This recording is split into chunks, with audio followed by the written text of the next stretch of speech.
A C through capacitor ഓൺലിയിൽ നമ്മൾ E M എഫിനുള്ള equation നമ്മുടെ കയ്യിലുണ്ടായിരുന്നു, കറണ്ടിനുള്ള ഇക്വേഷൻ നമ്മൾ കണ്ടെത്തുകയും ചെയ്തു. ഇ എം എഫിനുള്ള ഇക്വേഷൻ ഇങ്ങനെയായിരുന്നു, E equal to V zero sine omega T. കറണ്ടിനുള്ള ഇക്വേഷൻ നമ്മൾ ഡിറൈവ് ചെയ്തെടുത്തു. ഇങ്ങനെയാണ് കിട്ടിയത്, I equal to I zero sine omega T plus pi by two. രണ്ടുപേരും ഇൻ ഫേസ് അല്ല, ഔട്ട് ഓഫ് ഫേസ് ആണ്. അവർ തമ്മിലുള്ള ആംഗിൾ 90 ഡിഗ്രിയാണ്. ഇവിടെ പ്ലസ് പൈ ബൈ ടു ആയതുകൊണ്ട് കറണ്ട് ഇ എം എഫിനേക്കാൾ മുന്നിലാണ് പോകുന്നത്. കറണ്ട് ലീഡ് ചെയ്യുന്നു, ഇ എം എഫ് ലാഗ് ചെയ്യുന്നു. ഇത്രയും കാര്യങ്ങൾ നമ്മൾ പറഞ്ഞു നിർത്തിയതാണ്.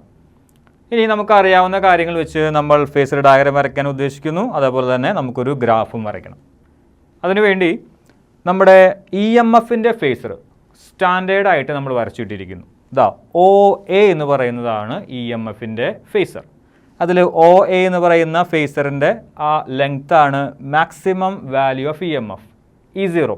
ഇനി ഒ എ എന്ന് പറയുന്ന ഫേസർ ഇവിടെയുള്ള ഈ ഒ വൈ അല്ലെങ്കിൽ വൈ പ്രൈം എന്ന് പറയുന്ന ആക്സിസുമായി ഉണ്ടാക്കുന്ന പ്രൊജക്ഷനാണ് ഇൻസ്റ്റൻറ്റേനിയസ് വാല്യൂ ഇ.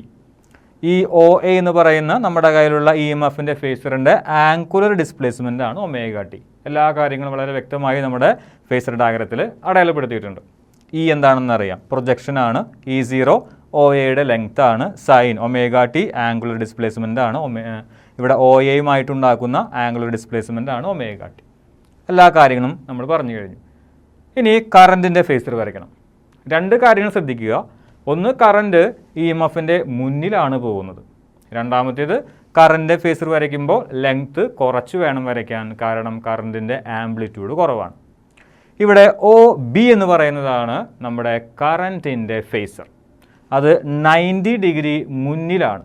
അതായത് ആൻറ്റി ക്ലോക്ക് വൈസ് ഡയറക്ഷനിലാണ് ഒ എയും ഒ ബിയും ഒക്കെ റൊട്ടേറ്റ് ചെയ്യുന്നത്. ആൻറ്റി ക്ലോക്ക് വൈസ് ഡയറക്ഷൻ നോക്കിക്കഴിഞ്ഞാൽ നമ്മുടെ കയ്യിലുള്ള ഇ എം എഫിനേക്കാൾ 90 ഡിഗ്രി ലീഡ് ചെയ്യുന്നത് കറണ്ടാണ്. So current is leading and the E M F is lagging with an angle 90. ഈ കേസിൽ 90 ഡിഗ്രിയാണ്.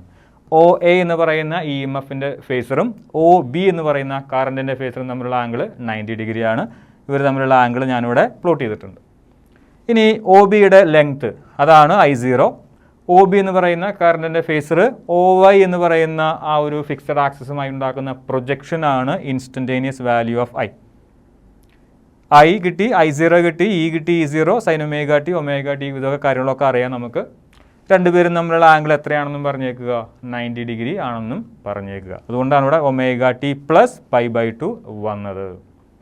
ഇനി ഈ ഫേസർ ഡയഗ്രത്തിൽ ആരൊക്കെ വേണം? ഇ എം എഫിൻ്റെ ഫേസർ വേണം, കറണ്ടിൻ്റെ ഫേസർ വേണം, അവർ തമ്മിലുള്ള ആംഗിളും വേണം. കറണ്ടിൻ്റെ ഫേസറുണ്ട്, ഇ എം എഫിൻ്റെ ഫേസറുണ്ട്, അവർ തമ്മിലുള്ള ആംഗിളുമുണ്ട്. അങ്ങനെയാണെങ്കിൽ എ സി ത്രൂ കപ്പാസിറ്റർ ഓൺലിയുടെ ഫേസർ ഡയഗ്രം നമ്മൾ വരച്ചു കഴിഞ്ഞു. ഇനി നമുക്ക് ഗ്രാഫ് നോക്കാം. ആദ്യമേ ഞാൻ പറഞ്ഞിട്ടുണ്ട്, നമ്മുടെ കയ്യിലുള്ള E M F, alternating E M എഫിൻ്റെ ഗ്രാഫ് സ്റ്റാൻഡേർഡായിട്ട് വരച്ചിട്ടേക്കുക. ഇതാണ് ഈ ബ്ലൂ ലൈനാണ് നമ്മുടെ ഇ എം എഫിൻ്റെ സ്റ്റാൻഡേർഡ് ഗ്രാഫ്. ഓക്കെ, ഒരല്പം ആംപ്ലിറ്റ്യൂഡ് കൂട്ടി വേണം നിങ്ങൾ വരയ്ക്കാനായിട്ട്. ഇനി കറണ്ടിൻ്റെ ഗ്രാഫ് നമുക്ക് വരയ്ക്കണം. കറണ്ടും ഇതേപോലെ തന്നെ സൈൻ ഫംഗ്ഷൻ പോലെയാണ് വാരി ചെയ്യുന്നത്. പക്ഷേ ലീഡ് ചെയ്യുന്നത് കൊണ്ട് ചെറിയൊരു കാര്യം ശ്രദ്ധിക്കണം. ഇ എം എഫ്, നമ്മുടെ കയ്യിലുള്ള ഇ എം എഫ് 0 ആകുമ്പോൾ കറണ്ട് 90 ഡിഗ്രി മുന്നിലാണ്. പുറകിലാണെങ്കിൽ നെഗറ്റീവ് മാക്സിമം ആയേനെ. പക്ഷേ 90 ഡിഗ്രി മുന്നിലായതുകൊണ്ട് ഇ എം എഫിന് എപ്പോഴാണോ 0 ആകുന്നത് ആ സമയത്ത് കറണ്ട് പോസിറ്റീവ് മാക്സിമം ആയിരിക്കും. പിന്നീട് ഇ എം എഫ് കയറി പോസിറ്റീവ് മാക്സിമം എത്തുമ്പോൾ കറണ്ട് അവിടെ 0 ആയിരിക്കും. ഇതാണ് കറണ്ട് 0.